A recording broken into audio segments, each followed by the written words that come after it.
Hi guys, ඔයගොල්ලෝ මේක තුලා ඉන්නේ e-commerce website එකක් නිර්මාණය කරන වීඩියෝ සීරීස් එකේ 24 වෙනි වීඩියෝ එකත් එක්ක. ඉතින් අද අපි කතා කරන්න බලාපොරොත්තු වෙන්නේ කොහොමද watch list page එක responsive විදියට හදාගන්නේ HTML, CSS, JavaScript සහ Bootstrap භාවිතා කරලා.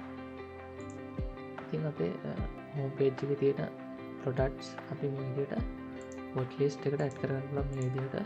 ඉතින් අපි මෙහෙම ඇඩ් කරද්දි අපේ watch list එකට මේ විදිහට ඇඩ් වෙලා තියෙනවා. ඉතින් අපි අපේ watch list එකට යන්න අපේ header එකේ තියෙන මේ my e-shop drop down එකේ තියෙනවා watch list කියලා option එක. ඒකෙන් තමයි අපි watch list එකට යන්නේ. ඉතින් අපේ watch list එකට ආවත් එක ඉතින් අපේ header එක විදිහට හදාගෙන තියෙනවා. ඊට පස්සේ අපි මේකට watch list කියලා title එක විදිහට add කරගෙන තියෙනවා. ඊට පස්සේ අපි මේ විදිහට search bar එකක් හදාගෙන තියෙනවා. search bar එකක් add කරගෙන තියෙනවා. ඊට පස්සේ අපි මේ විදිහට search button එක add කරගෙන තියෙනවා මේ විදිහට. ඊට පස්සේ අපි මේ විදිහට home page එකට navigate වෙන මේ විදිහට හදාගෙන තියෙනවා. watch list කියලා title එක add කරගෙන තියෙනවා. ඊට පස්සේ આવොත් අපි my cart එකට මේ විදිහට navigation එක හදාගෙන තියෙනවා. ඊට පස්සේ අපේ recent option එක මේ විදිහට හදාගෙන තියෙනවා. ඊට පස්සේ આવොත් එහෙම තියෙනවා අපේ watch list එකට add කරගත්ත products ටික මේ විදිහට අපි show කරගෙන තියෙනවා මේ විදිහට. ඒක මෙතෙන්දී අපි product එකට අදාළ image එක මේ විදිහට add කරගෙන තියෙනවා. ඊට පස්සේ අපි මේ විදිහට product එකට අදාළ title එක මේ විදිහට display කරගෙන තියෙනවා. color එක, condition එක, price එක, quantity එක විදිහට show කරගෙන තියෙනවා. ඒ අදාළව ඊට පස්සේ අපේ user එකේ නම මේ විදිහට display කරන last name එක display කරන විදිහට හදාගෙන තියෙනවා. ඊට පස්සේ අපි buy now, add to cart සහ remove buttons තුන මේ විදිහට add කරගෙන තියෙනවා. දැන් මේ විදිහට colors add කරගෙන තියෙනවා. ඊට පස්සේ අපි මේ විදිහට code එක මේ විදිහට add කරගෙන තියෙනවා.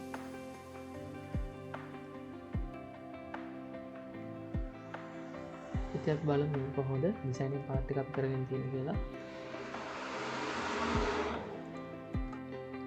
ඒක අපි ඉස්සරහම අපි මේ විදිහට අපේ bootstrap එක සහ bootstrap icon set එක සහ CSS එක විදිහට link කරගෙන තියෙනවා. ඊට අපි icon එක විදිහට link කරගෙන තියෙනවා. okay. ඊට පස්සේ අපි පළයහට આવුත් එහෙම මේ විදිහට header එක include කරගෙන තියෙනවා. ඊට පස්සේ connection dot php මේ විදිහට add කරගෙන තියෙනවා. ඊට පස්සේ අපි මේ විදිහට අපේ database එකේ watch list එක වලට අදාළ data ටික ගන්න විදිහට query එකක් add කරගෙන තියෙනවා. අපි ඒක ඊළඟ වීඩියෝ එකේ කතා කරමු. මේකදී අපි මේ design part එක තමයි කතා කරන්නේ. අපිට තියෙන්නේ ඊට පස්සේ આવුත් එහෙම full view එකක් දාගෙන මේ විදිහට හදාගෙන තියෙනවා අපේ watch list එක page එක. ඊට පස්සේ අපි border prime එකක් මේ විදිහට දාගෙන තියෙනවා. ඒ කියන්නේ මේ විදිහට border එක මේ විදිහට නිල් පාටින් වටේ එන්න. ඊට පස්සේ අපි watch list කියන title එක add කරගෙන තියෙනවා මේ විදිහට. ඊට මෙතන අපි ඒක bold කරගෙන තියෙනවා. එතකොට මේ විදිහට heart එකක් add කරගෙන තියෙනවා මේකට. ඊට පස්සේ આવුත් එහෙම අපි search bar එක මේ විදිහට add කරගෙන තියෙනවා input class එක අදාළ මේ විදිහට. එතෙන්දී අපි ඒකට call to action එකක් use කරලා දිනවා. ඊට පස්සේ අපි search button එක මේ විදිහට create කරගෙන දිනවා. අපි ඒකට btn file එකක් මේ විදිහට add කරගෙන තියෙනවා. ඊට පස්සේ આવුත් හල්ලට આવුත් එහෙම home එකයි watch list එකයි මේ විදිහට add කරගෙන තියෙනවා. කියන්නේ මේ part එක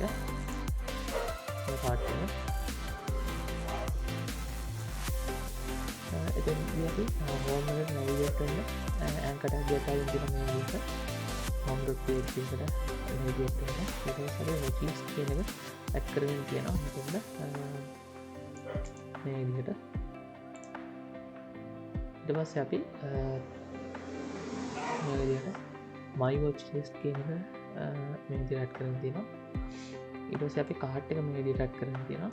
සහ recent එක මේ විදිහට add කරගෙන තියෙනවා. ඒ කියන්නේ මෙන්න මේ part එක. ඊට පස්සේ අපි PHP script එකක් දාලා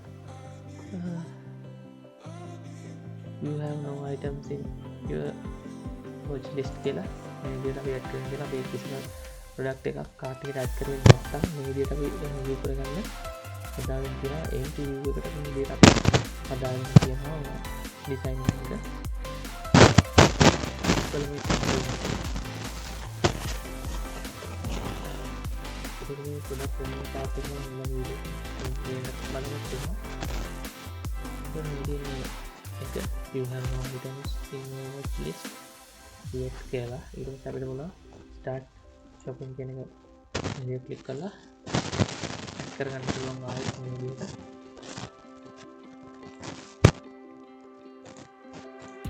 මේ විදිහට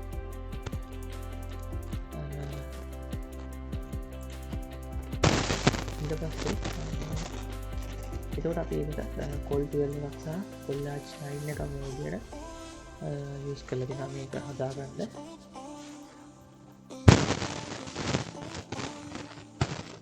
දැන් මේ විදිහට හදාගන්න තියෙනවා. ඊට පස්සේ අපි මේකට data add product add කරගත්ත product display කරන්න මේ විදිහට අපි හදාගෙන තියෙනවා. එතකොට මේකේ back end part එක අපි ඊළඟට කතා කරනවා. ඉතින් මෙතෙන්දී අපි image එකට අදාළ data ටික ගන්න මේ විදිහට image database එකට assign කරන code එකක් හදාගෙන තියෙනවා. product table එකේ image product image table එකට ඊට පස්සේ අපි හදාගෙන තියෙනවා. අදාළ product එකට අදාළ image එක මේ විදිහට echo කරගෙන මේ විදිහට PHP script එකක් දාලා දෙනවා. ඊට පස්සේ අපි image quick round start කියලා class එකක් දාගෙන තියෙනවා ඒකට. ඊට පස්සේ අපි ඊට අදාළ මේ product එකට අදාළ title එක add කරගන්න මේ විදිහට හදාගෙන තියෙනවා. ඊට පස්සේ අපි product එකට අදාළ color එක add කරගන්න මේ විදිහට PHP script එකක් දාලා තියෙනවා. අපි ඉතින් මේක text black එකකින් තමයි හදාගෙන තියෙන්නේ. ඒ වගේම FW bold කරලා තියෙනවා. ඒ කියන්නේ text එක bold කරලා තියෙනවා. එතකොට ඊට පස්සේ අපි condition එක මේ විදිහට add කරගෙන තියෙනවා. එතකොට PHP script එකකින් තමයි add කරගෙන තියෙන්නේ. එතකොට මේ ඔක්කොම text black සහ FW bold වලින් තමයි හදාගෙන තියෙන්නේ. size එකක් මේ විදිහට තමයි add කරගෙන තියෙන්නේ. quantity එක ඒ විදිහටම තමයි add කරගෙන තියෙන්නේ. දැන් කොහොම අපි span class වලින් තමයි add කරගෙන තියෙන්නේ. h5 class එකක් යටතේ. එතකොට අපේ title එක ටිකක් ලොකුවට පෙන්වන්න ඕන නිසා අපි h5 class එකක් add කරමු කියලා මේ විදිහට.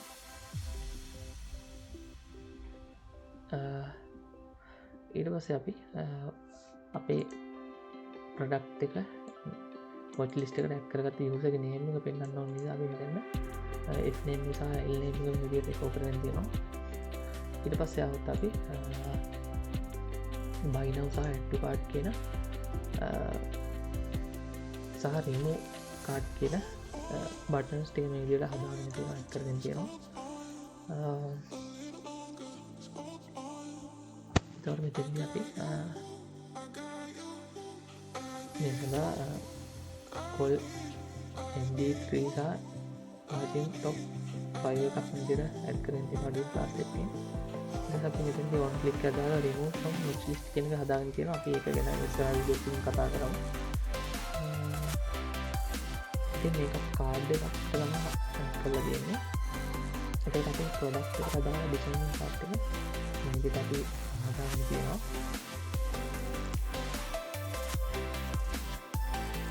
ඊට පස්සේ අපි මේකට windows application home.php එක විදිහට add කරගෙන තියෙනවා මේ විදිහට. ඊට පස්සේ අපි footer එක මේ විදිහට include කරගෙන තියෙනවා.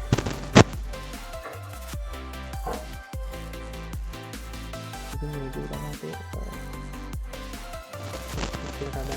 design part එක අපි හදාගන්න තියෙන්නේ.